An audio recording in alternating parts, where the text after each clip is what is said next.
और सुमित रंजन कहते हैं, सर आपके नाम का मतलब क्या है? मेरे नाम का मतलब है, मोइन का मतलब है मददगार, सहायक, कोऑपरेट करने वाला, और वही काम मैं करने की कोशिश करता हूँ।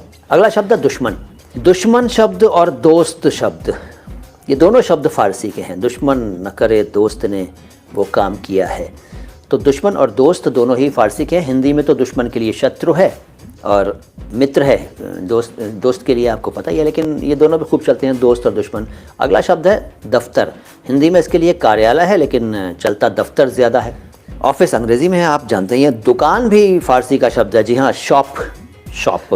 शॉप को उर्दू में, हिंदी में दुकान कहते हैं, लेकिन ये फारसी का शब्द है और असल में ये दुकान है, दुकान, लेकिन चलता दुकान है। अब ऊ की मात्रा होनी चाहिए, लेकिन अब उ की मात्रा से काम चल रहा है, दुकान।